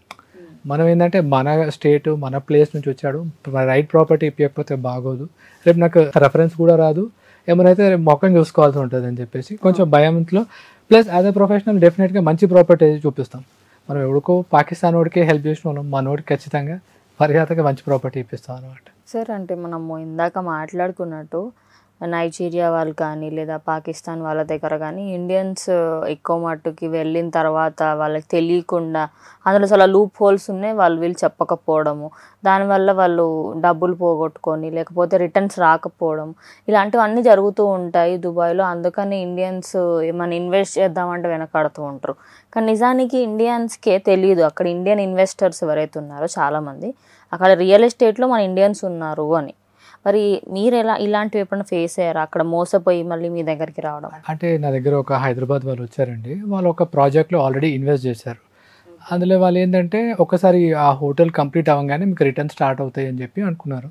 వాళ్ళు రిటర్న్స్ రాలేదని చెప్పి నా దగ్గరకు వచ్చారు, మీరు రిటర్న్స్ రావట్లేదు. వాళ్ళకి ఎవరో ఉజ్బెకిస్తాన్ వాళ్ళు 3 years బ్యాక్ అమ్మాడు అనమాట. అమ్మితే వాళ్ళు అప్పుడు తీసుకున్నారు, 3 years తర్వాత వస్తే రిటర్న్స్ ఇంకా రావట్లేదు. నేను ఆ కంపెనీ గురించి నాకు ఐడియా ఉంది, నేను ఆల్రెడీ అగ్రిమెంట్ అంతా చదివాను. ఆ అగ్రిమెంట్ చూడకుండా చెప్పాను నేను, ఈ కంపెనీలో ఒక క్లాజ్ ఉందండి, ఆ హోటల్ కంప్లీట్ అయితే కాదు, హోటల్ ఆపరేషనల్ కావాలి. వాళ్ళు టైఅప్ కోసము వేరే కంపెనీ గురించి చూస్తున్నారు. అది ఆపరేషన్ అయ్యాకే హోటల్ స్ట్రక్చర్ వచ్చేసింది, అంతా అయిపోయింది. ఆపరేషన్ చేయడానికి వాళ్ళకి 2 years టైం పడింది. సో ఆ 2 years వరకు వాళ్ళకి ROI అనేది రాదు. సుమారు వాళ్ళు ఇన్వెస్ట్ చేసింది 5 CR, వాళ్ళకి పర్ ఇయర్ అరౌండ్ 8% చొప్పున రావాలి. ఓకే, అరౌండ్ 40 lakhs వరకు రావాలి. అది రావటం లేదు. సో నేను ఆ క్లాజ్ చెప్పి 2 years తర్వాత మీకు స్టార్ట్ అవుతుంది, వాళ్ళు ఎవరైతే ఉన్నారో వాళ్ళు మీకు ముందే చెప్పాల్సి ఉండేది, వాళ్ళు చెప్పకుండా మీకు అమ్మేశారు. సో ఎప్పుడైనా అగ్రిమెంట్ ముందు చదవాలి, లేకపోతే ప్రొఫెషనల్ బ్రోకర్ దగ్గరికి వెళ్ళాలి. 99% ఎవరు కూడా అగ్రిమెంట్ కంప్లీట్గా చదవరు, అంటిల్ అన్లెస్ వాళ్ళు అడ్వకేట్ అవుతే కానీ వాళ్ళకి ఎవరైనా ఇలాంటి ఎక్స్పీరియన్స్ ఉంటాయి కానీ. సో అది కంప్లీట్గా అట్లాంటి మోసాలు జరుగుతుంటాయి. మోసం అంటే డెవలపర్ ఏం చేయరు, ఆ క్లాజ్ ఆల్రెడీ ఉంటుంది, చెప్పాలి, చెప్పకుండా వీళ్ళకి ఆ టైం కమేసి మీకు రిటర్న్స్ వచ్చేటి అని చెప్తారు. సో ఇది తెలుసుకోవాలన్నమాట, యాక్చువల్గా చాలా ఇంపార్టెంట్. అంటే ఇప్పుడు ఇన్వెస్ట్ చేసే టైంలో ఏంటంటే అరే వాళ్ళు తక్కువకి ఇస్తున్నారు కదా అటు వెళ్ళిపోదాం అనే ఉద్దేశంతో ఉంటారు. మరి ఇప్పుడు వీడియో చూసే వాళ్ళకి ఎవరైతే ఇన్వెస్ట్ చేయాలి అనుకుంటున్నారో వాళ్ళకి మీరు ఏం చెప్పాలనుకుంటున్నారు? అంటే ఒక సీరియస్ రిక్వెస్ట్ అని చెప్పుకోవచ్చు, లేదా ఆర్డర్ అని చెప్పుకోవచ్చు, ఏం చెప్తారు సార్? అంటే అక్కడ కట్ రోడ్ కాంపిటీషన్ ఉంటుందండి. ఒక కంపెనీ తీసుకుంటే ఫర్ ఎగ్జాంపుల్ అజీజీ డెవలపర్స్ అని ఉన్నారు, అందులో ఆల్మోస్ట్ 2000 ఎంప్లాయీస్ ఉంటారు. ఆ ఎంప్లాయీకే కాంపిటీషన్ ఉంటుంది. మీరు ఆ కంపెనీకి వెళ్ళినప్పుడు మీరు అంటే కాంపిటేటివ్ ప్రైస్ తీసుకుందాం అనుకుంటారు, వీడు ఒక రేట్ చెప్తాడు, వాడు ఒక రేట్ చెప్తాడు. వీడు ఏం చేస్తాడు, వేరే బెనిఫిట్స్ కూడా చెప్పి లేని బెనిఫిట్స్ కూడా చెప్తారనమాట. మీరు అట్రాక్ట్ అయిపోయి ప్రైస్ తక్కువ చూపిస్తారు. ఎండ్ ఆఫ్ ద డే మీరు పే చేసేది సేమ్ ప్రైస్. వాడు తర్వాత ఫర్నిచర్ ఛార్జెస్ ఉన్నాయని చెప్పడము, లేకపోతే ఇంకా ఎక్స్ట్రా ఉన్నాయో చెప్పకుండా కొటేషన్ మటుకు రాంగ్ కొటేషన్ ఇస్తారు. కాంపిటీషన్ ఉంటుంది వాళ్ళకే, సేల్ అవ్వకపోతే వాడు జాబ్ పోతుంది. సో వీడేం చేస్తారు, వీడికంటే వీడి ప్రైస్ తక్కువ ఉంది కదా అని చెప్పేసి వాడు ఎవడైనా సరే అని చెప్పి మరి ఒక ప్రైస్ తక్కువ రావాలి తీసుకుంటారు. ఎండ్ ఆఫ్ ద డే మీకు లాస్ అవుతుంది. ప్లస్ ఒకవేళ మనకు తెలిసిన వాడైతే వాడి త్రూకి వెళ్ళడమే బెటర్. ఆల్వేస్ ఒక ప్రొఫెషనల్ లేకపోతే తెలిసిన పర్సన్ దగ్గర, ఇండియన్ దగ్గర కొనడం చాలా ఇంపార్టెంట్. మీరు ఆ వేరే కంట్రీ అని చెప్పేసి కొందరికి అక్కడ రాగానే వేరే కంట్రీలతో మాట్లాడితే ఆ రకమైన ఫీలింగ్ ఉంటుంది, వాళ్ళతో పర్చేజ్ చేస్తారు. అరే వాడు జెన్యూన్ చెప్తున్నాడా లేదా అనేది చాలా తక్కువ అన్నమాట. అది చేయకుండా ఉంటే చాలా బెటర్. ఓకే, ఇంకా కొంచెం అట్లా మోసపోకుండా ఛాన్సెస్ కొంచెం తక్కువ ఉంటాయి కంపేర్. తక్కువ ఉంటాయి. సార్ ఇప్పుడు మన ఇండియన్లో సిటిజన్షిప్ రావాలంటే కొన్ని రూల్స్ ఉంటాయి, యూకేలో రావాలంటే కొన్ని రూల్స్ ఉంటాయి, యూఎస్ఏకి ఇలా కొన్ని ఏరియాస్లలో ఇట్లా రూల్స్ ఉంటాయి. మరి ఒక ఇండియన్గా నేను దుబాయ్ వెళ్ళి అక్కడ సిటిజన్షిప్ కావాలి అనుకుంటే ఏం చేయొచ్చు సార్? దుబాయ్ ఎవరికి కూడా సిటిజన్షిప్ ఇవ్వదండి. అదేంటిది? అంటే వాళ్ళ లోకల్సే చాలా తక్కువ మంది, ఆల్మోస్ట్ 2.5 మిలియన్ జనాభాలో 25 లక్షల మందిలో వాళ్ళకి చాలా తక్కువ, ఆల్మోస్ట్ ఒక 8 lakhs ఉండొచ్చు వాళ్ళు, ఇంకా తక్కువనే ఉండొచ్చు. అక్కడ కేరళైట్స్ వెళ్ళి వాళ్ళు ఎవరికి కూడా సిటిజన్షిప్ ఇయ్యరు. కానీ మీరు ప్రాపర్టీ కొంటే కనుక 100% మీ పేరు మీద రిజిస్ట్రేషన్ అవుతుంది. ఆ 100% you are the owner of the property. ఒకప్పుడు 99 years లీజ్ అని ఉండేది, దుబాయ్లో అలా లేదు. ఓకే, అబుదాబిలో కొన్ని ప్లేసెస్లో ఉంది, దుబాయ్లో కూడా బడ్ దుబాయ్ అని ఓల్డ్ దుబాయ్లో అక్కడ ప్రాపర్టీ మనం పర్చేజ్ చేయలేం. 99 years లీజ్కే ఇస్తారు అక్కడ ప్రాపర్టీస్. మోస్ట్లీ 100% మీదే అవుతుంది. తర్వాత మీ జనరేషన్ నెక్స్ట్ జనరేషన్ వాళ్ళకి మీరు ప్రాపర్టీ ఇవ్వచ్చు అనమాట. ఓన్లీ ఇద్దరు పేరు మీద రిజిస్ట్రేషన్ అవుతుంది, నలుగురు పేరు మీద 5 పేరు మీద అవ్వదు. ఇద్దరు పేరు మీద ప్రాపర్టీ రిజిస్ట్రేషన్ అవుతాం, ఒకటే జాయింట్ వైఫ్ అండ్ హస్బెండ్, ఇంకా లేకపోతే ఇద్దరు పేరు మీద అలాగా. సో సార్ ఇప్పుడు మనకి ఓవరాల్గా దుబాయ్ది చూసుకుంటే అంటే రియల్ ఎస్టేట్ బిజినెస్లో చాలామందికి ఏంటంటే ఎక్కడ ఇన్వెస్ట్ చేయాలి, ఇప్పుడు ప్రతి కంపెనీ నేను తోపు అని చెప్పుకుంటూ ఉంటారు. హైదరాబాద్లో కూడా ఎక్కడైనా ఇన్వెస్ట్ చేయాలంటే జనాలకు టోటలీ కన్ఫ్యూజన్ అయిపోయింది. ఇప్పుడు ఒకటే ఏరియాలో 3 కంపెనీస్ ఉంటే వాడేమో చాలా తక్కువ చెప్తాడు, ఇంకొకడు ఎక్కువ చెప్తాడు కానీ ఫుల్ బెనిఫిట్స్ ఉంటాయి. ఇలా చాలా జరుగుతూ ఉంటాయి. మరి దుబాయ్లో ది బెస్ట్ కంపెనీస్ని ఎలా గుర్తుపట్టాలి, అది ఇండియన్స్ అయితే? దుబాయ్లో ఇప్పుడు లోకల్ కంపెనీస్ అయితే ది బెస్ట్ కంపెనీస్ అంటే నకీల్, ఎంఆర్, దుబాయ్ ప్రాపర్టీస్, మిరాస్, ఇవండి. ఇవి టాప్ కంపెనీస్. కాకపోతే నకీల్ అనేవాడు పామ్ జబలీలో ఎక్కువ కట్టాడు, పెద్ద 17 million అంటే 40 కోట్లు 50 కోట్లు అలా పెద్దగా ఉంటాయి, చిన్నవి వాళ్ళకి చాలా తక్కువ ఉంటాయి. దుబాయ్ ప్రాపర్టీస్, డమాక్, ఎంఆర్లో కూడా బాగానే ఉంటాయి. ఇవన్నీ టాప్ కంపెనీస్. వీళ్ళ ప్రాజెక్ట్ ఆఫ్ ప్లాన్ వస్తుంది అనమాట. ఇక్కడ మెయిన్ ఏంటంటే ఎంఆర్లో మనకి ఆ ఆఫ్ ప్లాన్ వచ్చినప్పుడు ఆ టోకన్ దొరకడము, అలా ఆ ప్రాపర్టీ దొరకడమే టఫ్ ఉంటుంది. రేపు లాంచ్ ఉందనుకోండి, ఈ రోజు రాత్రి నుంచే చాలామంది క్యూ కట్టేసి బ్రోకర్స్ ఆ ప్రాపర్టీ కోసం లైన్ ఉంటారు. ఒక్క బ్రోకర్కి ఒక టోకెన్ ఇస్తారు, ఆ టోకెన్ ఒక యూనిటే ఉంటుంది అనమాట. వాళ్ళు రిలీజ్ చేసేది 500, డిమాండ్ వచ్చేసి ఒక 2000 మెంబర్స్కి అవసరం ఉంటుంది ఆ ప్రాపర్టీ. సో ఇలాంటి వాటిలో ప్రాపర్టీ కొనాలంటే కొంచెం డిఫికల్టే. తర్వాత సెకండరీ మార్కెట్లో ఈ ప్రాపర్టీస్ బాగానే దొరుకుతాయి. ఆ రోజు రాత్రి మీరు కష్టపడి ఒకళ్ళు దొరికితే ఓకే, లేదు అంటే సెకండరీ మార్కెట్లో ప్రొఫెషనల్ బ్రోకర్ దగ్గరికి వెళ్తే మీకు దొరుకుతుంది. ఓకే, ఇవి ఒకటి. తర్వాత మన ఇండియన్ కంపెనీస్ కూడా అక్కడ శోభా అని, ఎల్లింగ్టన్ అని, డాన్యూబ్ అని మంచి కంపెనీస్ ఉన్నాయి. మీరు క్వాలిటీ ప్రోడక్ట్ తీసుకోవాలంటే శోభాకి వెళ్ళాలి. ఒకవేళ మీరు మార్ట్గేజ్ లోను మీరు చేసుకోవాలంటే మంచి ప్రైస్ అంటే డాన్యూబ్కి వెళ్ళాలి. అలా డిఫరెంట్ మీరు ఈ లొకేషన్లో జబలాలీలో కొన్ని ఉంటాయి, బుష్ డౌన్ టౌన్లో కొన్ని లాంచెస్ ఉంటాయి, బిజినెస్ బేలో ఉంటుంది అనమాట. మీకు ఏ లొకేషన్లో కావాలి మీ అఫోర్డబిలిటీ బట్టి ఆ పర్టికులర్ ప్రాపర్టీ మీరు ఎంచుకోవాలి. మెయిన్గా ఎవరు వచ్చినా కూడా ఫస్ట్ బడ్జెట్ అండి. మీ బడ్జెట్ ఎంత, మీ ప్రిఫరెన్స్ ఏంటి, మీరు ఓన్గా ఉండాలనుకుంటున్నారా లేకపోతే మీరు రెంట్కి ఇచ్చి తీసుకోవాలనుకుంటున్నారా, దాన్ని బట్టి ఆ ప్రాజెక్ట్ చూస్ చేసుకోవాల్సి ఉంటుంది. So we're here to help them which project is. ఇప్పుడు అక్కడికి వచ్చే ఎంప్లాయీస్ కూడా చాలా మందికి ఇన్ఫర్మేషన్ తక్కువ ఉంటుంది. లాంచ్ అయిపోతుంది, రేపటికి రేట్ ఇంక్రీజ్ అయిపోతుంది, మీకు టోకన్ దొరకదు, మీరు అయిపోతుంది అంటారు. మీరు వెళ్ళి సరే దొరికిపోతుంది తీసుకుంటే ఆ ప్రాపర్టీ మీకు గెయినే ఉండదు, క్యాపిటల్ అప్రిషియేషనే ఉండదు. సో కొంచెం ఆ ప్రెజరైజ్లో ఎప్పుడు కూడా కొనకండి. కొన్ని టైంలో కొనాల్సి ఉంటుంది. ఆ ఎంప్లాయీ ఒక 4-5 years నుంచి అక్కడ అందులో వర్క్ చేశాడు అంటే వాడికి డెఫినెట్గా నాలెడ్జ్ ఉంటుంది, వాడు కరెక్ట్ ప్రాజెక్ట్ చెప్తాడు అనమాట. ఓకే, అంటే సార్ ఇప్పుడు దుబాయ్లో ఎవరెవరు ఎక్కువ ఇన్వెస్ట్ చేస్తారంటే ఇక్కడ ల్యాండ్ ఎక్కువ ఉన్న వాళ్ళు అక్కడ తీసుకుంటారా, లేకపోతే ఎవరైనా నార్మల్గా కూడా అరే దుబాయ్లో ఉంటే మనకు రిటర్న్స్ ఎక్కువ వస్తాయి అన్న ఉద్దేశంతో తీసుకుంటారా? దుబాయ్లో మన హైదరాబాద్ ల్యాండ్లో, ప్లాట్లో, విల్లాలో ఇన్వెస్ట్ చేసి డబ్బు ఎక్కువ అయిపోయి అక్కడ ఇన్వెస్ట్ చేస్తున్నారు. అలాంటి వాళ్ళు ఉన్నారు. అక్కడ జాబ్ చేస్తూ డాన్యూబ్ లాంటి 1% per month వాటిలో ఇన్వెస్ట్ చేసే వాళ్ళు కూడా చాలామంది ఉన్నారు. ఓవరాల్గా అన్ని కంట్రీస్తో చూస్తే కనుక దుబాయ్లో టాప్ 3 ఇన్వెస్టర్స్లో ఇండియన్స్ ఉంటారు. మోస్ట్లీ రష్యన్స్, యూరోపియన్స్, ఇండియన్స్, ఆ తర్వాత పాకిస్తానీస్, చైనీస్ అలా ఉంటారు. ఒక్కొక్కసారి ఒక్కొక్క కంట్రీ ఎక్కువ ఇన్వెస్ట్ చేస్తుంది.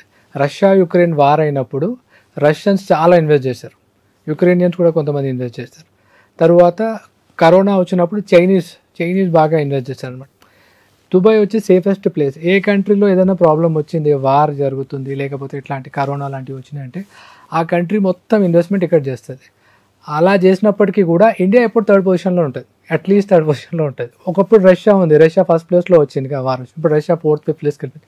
ఇండియా మటుకు సెకండ్ థర్డ్ ప్లేస్లో ఉంటుంది. ఇండియన్స్ ఎప్పుడు ఇన్వెస్ట్ చేస్తూనే ఉంటారు. 2000 crores in year India investment ప్రతి ఆర్టికల్లో వచ్చింది. ఒక కంట్రీ 2000 crores ఇన్వెస్ట్ చేసింది ఒక ఇయర్ అంటే it's very big number, very big. ఖచ్చితంగా లిటరల్లీ జీడిపిలు ఎగిరిపోయే అంత నంబర్లు ఉన్నాయి అక్కడ కొన్ని కంట్రీల జీడిపిలో చెప్పుకోవచ్చు. ఓకే, సో సార్ ఇప్పుడు మరి మీరు వర్క్ చేస్తున్న కంపెనీ గురించి మనం మాట్లాడుకుంటే, అంటే సపోజ్ వచ్చి అంటే హాఫ్ నాలెడ్జ్ ఉంది, వాళ్ళకి ఏం తెలీదు, మరి మీరు ఎలా కన్సల్ట్ చేస్తారు, వాళ్ళకి ఏమేమి చెప్తారు, ఓకే ఈ ప్లాట్ ఇలా ఉంటుందని ఎక్స్ప్లెయిన్ చేస్తారా, తెలియని వాళ్ళకి ఎలాంటి ప్రాబ్లమ్స్ మీరు సాల్వ్ చేస్తారు? ఫస్ట్ రిక్వైర్మెంట్ అనుకుంటానండి. యాక్చువల్గా మీరు ఓన్ యూసేజ్ అయితే వాళ్ళకి రెసిడెన్షియల్ ప్రాపర్టీస్ ఉంటాయి, ఆల్మోస్ట్ 1 CR నుండి కూడా దొరుకుతాయి తక్కువ. బట్ ఒక 2 million dirham అనేది, ఒక 5 CR అనేది మంచి బడ్జెట్. వాళ్ళకి గోల్డెన్ వీసా, మల్టిపుల్ వీసా వస్తుంది ఫ్యామిలీ మొత్తానికి, మనం ఎన్నిసార్లు వెళ్ళి రావచ్చు. తర్వాత వేరే బెనిఫిట్స్ కూడా ఉంటాయి. ట్యాక్స్ అనేది ఉండదు, 4% పే చేయాలి. వాళ్ళకి ఏ ప్రాపర్టీ అంటే రెసిడెన్షియల్ బెటరా, మేము ఇక్కడే ఉంటామంటే హోటల్ ఇన్వెస్ట్మెంట్ బాగుంటుంది, హోటల్ రన్ అవుతుంది. దుబాయ్లో హాస్పిటాలిటీ ఇండస్ట్రీ నెంబర్ 1 పొజిషన్, కాబట్టి మీకు రిటర్న్స్ బాగా వస్తాయి. లేదు మేము ఇయర్లో కొన్ని అంటే 6 months అక్కడ ఉంటాం, 6 months రెంటల్స్ ఇచ్చుకుందాం అంటే మీరు ఇక్కడ ఉండి కూడా ఓన్గా రెంటల్స్కి ఇచ్చుకోవచ్చు. So depends upon your requirement. మీరు అక్కడ ఇన్వెస్ట్ చేయడం బెటర్. నా దగ్గర డబ్బు ఉంది కదా నేను వేసేస్తా అంటే అలా అవ్వదు.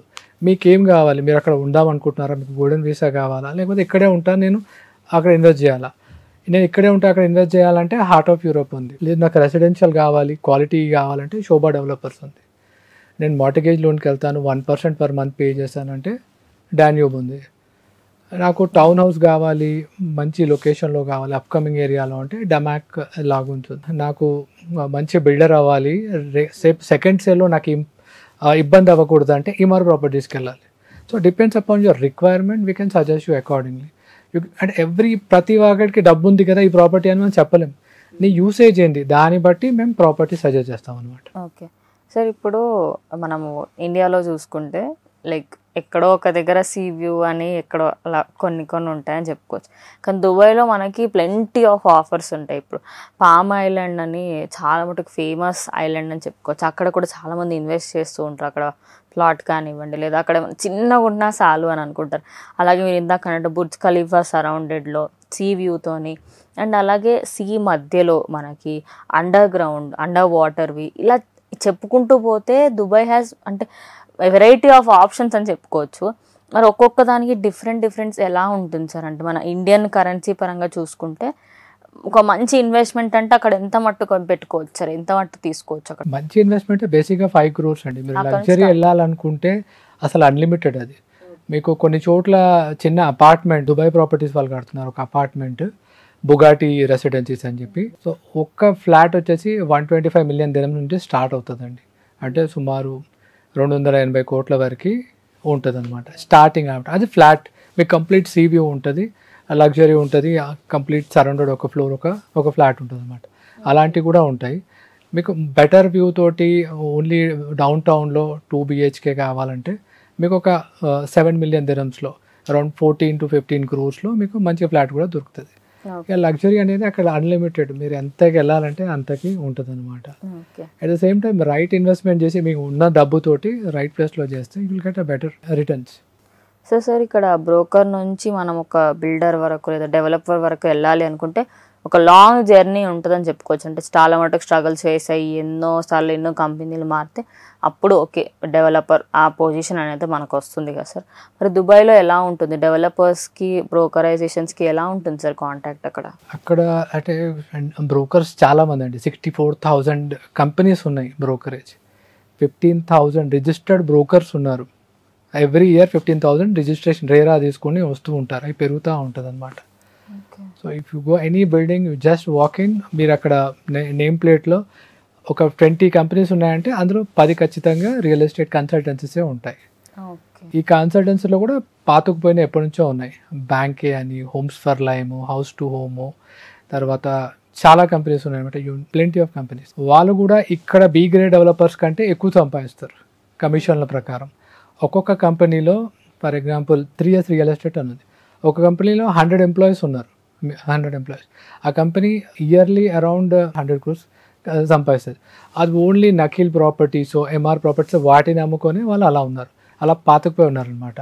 So they are also doing very good. So మీరు మంచి బ్రోకరేజ్ ఫామ్ పెట్టినా కూడా బాగానే నడుస్తుంది. యాజ్ ఎ బ్రోకర్ మీరు మెల్లగా గ్రో అయ్యి డెవలపర్ అవ్వచ్చు. But as a brokerage farm start చేయాలంటే మీకు పెద్దగా అవసరం లేదు. ఒక బ్రోకరేజ్ కంపెనీ జాయిన్ అయ్యి ఒక 1 year అయితే మీకు కంప్లీట్గా తెలిసిపోతుంది. ఆ తర్వాత మీరు అరౌండ్ 30 lakh rupees చేస్తే, రేరా ఎగ్జామ్ రాస్తే you will become a broker. Then you can start your own company where you can start with 4 employees. అట్లా యూ కెన్ గ్రో.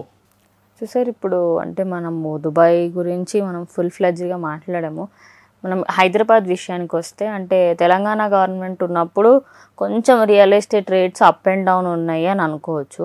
కానీ కాంగ్రెస్ గవర్నమెంట్ వచ్చిన తర్వాత ఇప్పుడు షాద్నగర్ సైడ్, శంషాబాద్ సైడ్, అలాగే ఇటు కోకాపేట అండ్ అలాగే కుకట్పల్లి సైడ్ కొన్ని ఏరియాస్లలో లైక్ రేట్స్ మరీ పీక్స్లలో ఉన్నాయి. అంటే ఇంత లెవెల్ వరకు పెరుగుతుంది అని ఎవరు ఎక్స్పెక్ట్ చేయని విధంగా ఉన్నాయి.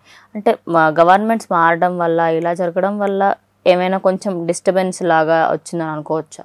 అంటే ఏ గవర్నమెంట్ వచ్చినా, తెలంగాణ గవర్నమెంట్ వచ్చినా ఇనీషియల్గా ప్రైసెస్ పెరగడానికి చాలా రేట్లు తగ్గి ఆగిపోయాయి. ఎప్పుడు తగ్గవు మన దగ్గర, ఆగిపోయింది.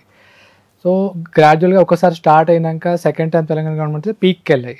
ఎప్పుడైనా యాజ్ ఎవ్రీవన్ సేస్ ఎలక్షన్స్ వచ్చే టైంలో క్యాష్ అనేది అంటే ట్రాన్సాక్షన్స్ అనేటివి ఆగిపోతాయి. ఎలక్షన్ తర్వాత కొంచెం ఫాస్ట్గా పైకి వెళ్తాయి అన్నమాట. ఇప్పుడు ఏంటంటే నేను చూసిన Kokapet for example residential 5500 per SFT residential ఉండేది. అది 6 months కాగానే 6500, మళ్ళీ ఒక 1 year కాగానే 7500 అలా పెరుగుతూ వెళ్ళిపోయింది అనమాట. ఇప్పుడు 9000, 11000 వరకు కూడా per SFT అమ్ముతున్నారు. Of plan, full completed project మీద డిపెండ్స్ అని. ఆల్రెడీ అవి పీక్ వచ్చాయి. ఇప్పుడు దాన్ని ఇంకా పైకి వెళ్ళాలంటే అవ్వదు, కొంచెం స్లోగా గ్రాడ్యువల్గా పెరుగుతుంది అనమాట. మనం ఇంతకుముందు చూసినట్టు ఎవరు వచ్చినా, ఈవెన్ తెలంగాణ గవర్నమెంట్ వచ్చినా కూడా ఇప్పుడు ఆల్రెడీ 11,000 ఉంది. అది ఇప్పుడు మై హోమ్ భుజా చూస్తే కనుక 22,000 per square feet.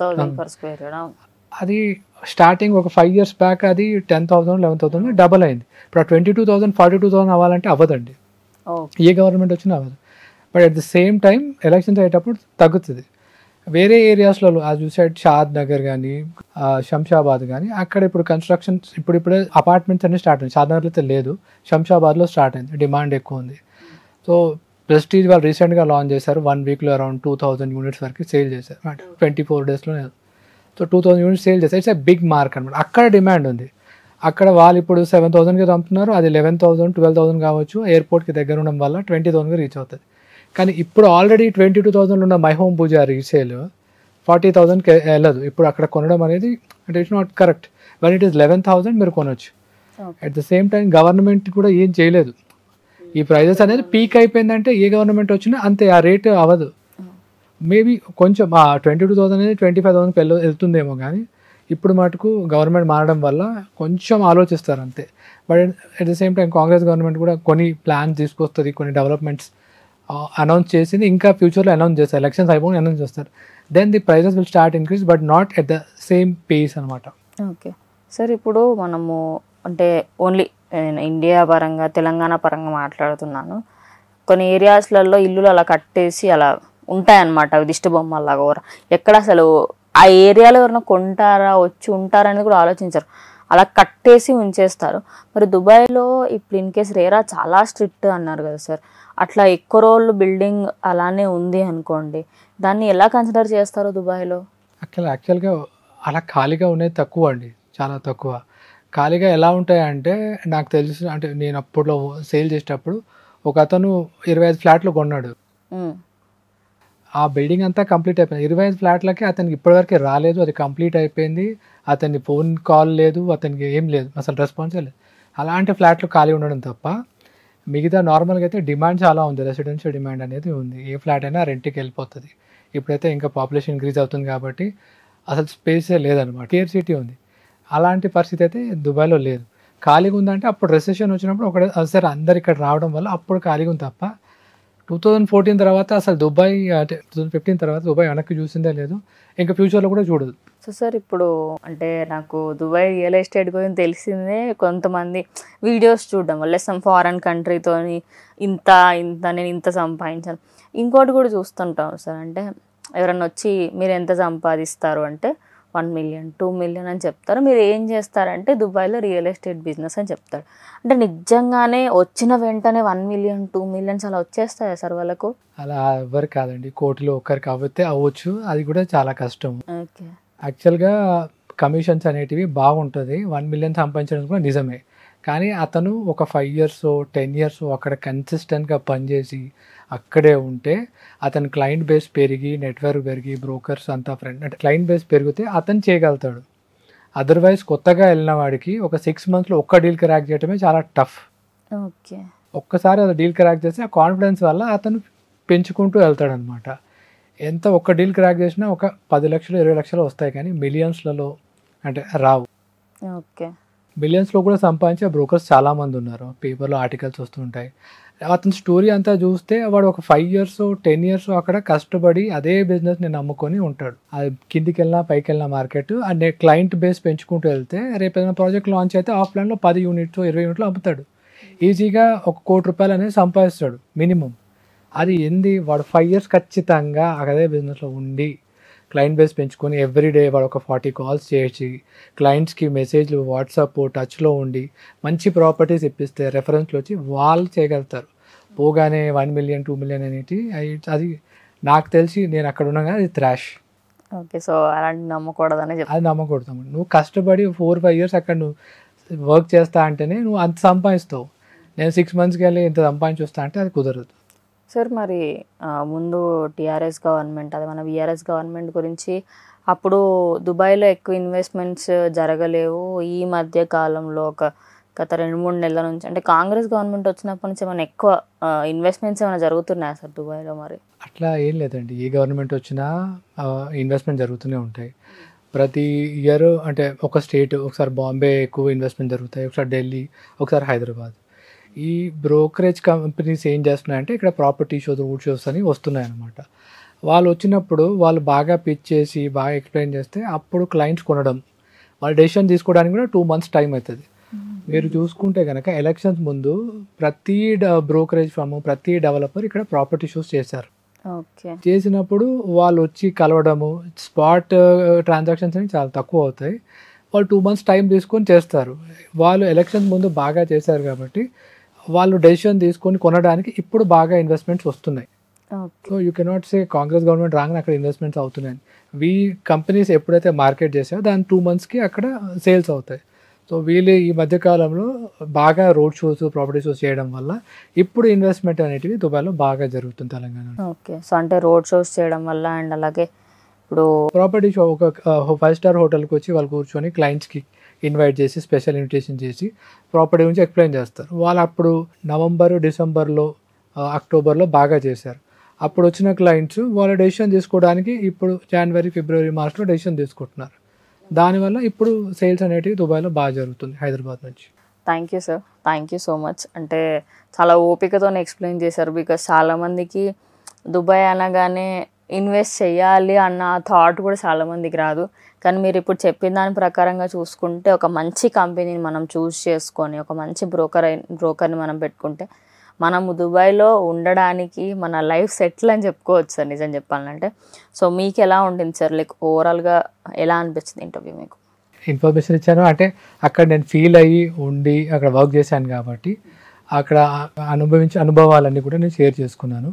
చాలా మంచిగా అనిపించింది. చాలామంది కూడా ఇన్ఫర్మేషన్ వస్తుంది, ప్రాపర్టీ ఎలా కొనవచ్చు, ఎవరిని అప్రోచ్ అవ్వాలి అని. సో ఇట్స్ ఓవరాల్గా చాలా హ్యాపీగా ఫీల్ అవుతున్నాను. Thank you sir. Thank you అండి, thank you, pleasure meeting. So చూసారు కదా, మరి రాజ్ కుమార్ సార్ అయితే మనకి ఎలా ఇన్వెస్ట్ చేయాలి, ఎప్పుడు స్టార్ట్ చేయాలి, ఏంటి, అక్కడికి వెళ్ళిన తర్వాత ఎటువంటి వాళ్ళని మీట్ అవ్వాలి అండ్ అక్కడ రేట్స్ పరంగా ఎలా ఉంటుంది ఏంటి, హైదరాబాద్కి అలాగే మన ఇండియాతోని దుబాయ్కి ఎలా ఉంటుంది ఏంటి కంపారిజన్, ప్రతి ఒక్క డీటెయిల్ని అయితే సార్ మనకి ఇచ్చారు. సో మీరు కూడా దుబాయ్లో ఇన్వెస్ట్ చేయాలి అనుకున్నా, దుబాయ్కి సంబంధించిన ఫుల్ డీటెయిల్స్ కావాలి అనుకున్నా కింద స్క్రోల్ అవుతున్న నంబర్కి మీరు ఒకసారి కాల్ చేస్తే మీకు ఫుల్ డీటెయిల్స్ అయితే అందజేస్తారు. సో చూశారు కదా, మీరు కూడా ఖచ్చితంగా కొనాలనుకుంటే గివ్ ఏ కాల్. ఇది ఇవాళ వీడియో. ఇంకో వీడియోతో మళ్ళీ కలుస్తాం. అందరికీ చూస్తూ ఉండండి క్యూబ్ టీవీ.